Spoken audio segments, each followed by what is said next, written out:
নিয়ে আসবার চেষ্টা করব। আমার পাড়ার মধ্যে ক্লাব কি কি আছে, সেই ক্লাবগুলোর অবস্থানগুলো কি, আচ্ছা ক্লাবের বাইরে আমাদের এখানে ভালো সামাজিক কর্মী কারা আছে, তাদের কি করে ব্যবহার করতে পারবো, এগুলো সবাই আপনারা জানেন, আমি তার মধ্যে ঢুকছি না।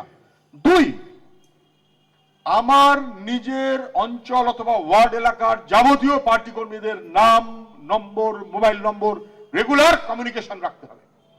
বারুইপুরে এক এলসিএম বললো, আমাদের তো সব জিনিস জানা থাকে না, আস্তে আস্তে শিখি।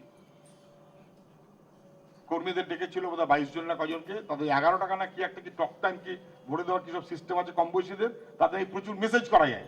আমি জানতাম না, ওরাই বললো, ঠিক বলে আমি জানি না, তাই করা যায়, আমি জানতাম না। বললো দাদা ভরে দিয়েছি, ছেলেরা একদম লেগে পড়েছে, যার নিজের বন্ধু বান্ধব আত্মীয়। এমন কোন পার্টি কর্মী কি আমাদের আছেন আজকের মিটিংয়েও? কম বয়সী কি আমাদের প্রচুর এসছেন? না। তার মানে কি এই যে কম বয়সী আমাদের সঙ্গে নেই? আছে। ওদের মতন কাজ দিতে হবে। এমন কোন পার্টি কর্মী কি আমাদের আছেন এখানে যারা আছেন, যার অন্তত 20 জন বন্ধু অথবা আত্মীয় আমাদের যাদবপুর পার্লামেন্ট এলাকার মধ্যে নেই? এমন কেউ আছেন কি যে আমার কোনো বন্ধুও নেই, আমার কোনো আত্মীয় নেই, আমি একা নড়ে? আছেন? হ্যাঁ কি না? থাকতে পারে না, প্রত্যেকের আছে।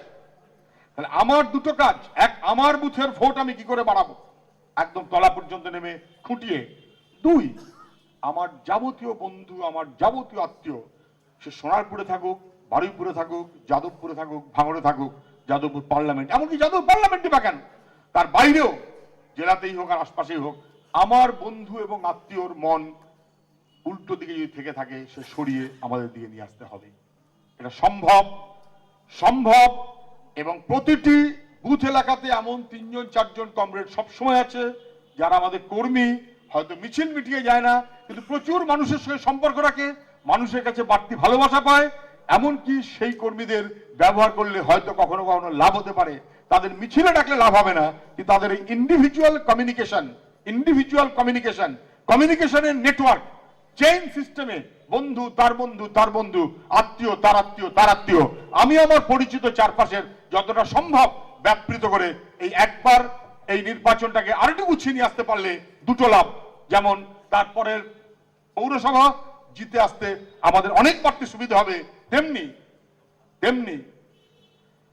যাদবপুর পার্লামেন্ট জিতে আসা মানে রাজ্যে আমাদের পার্লামেন্টের আসন সংখ্যা গতবারের যে বাড়িয়ে আনা মানে জোকের মুখে নুন ফেলে দেওয়া হবে, ও জোক গুটিয়ে বসে থাকবে।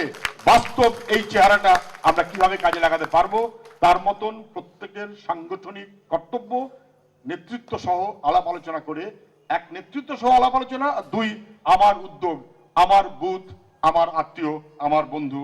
আপনারা নিশ্চয়ই পারবেন, এই নিয়ে আমার কোনো ভরসা নেই। আপনাদের সবাইকে, সবার প্রতি সেই ভরসা রেখে সবাইকে অভিনন্দন জানিয়ে আমার কথা আমি শেষ করছি। ইনকলাব জিন্দাবাদ।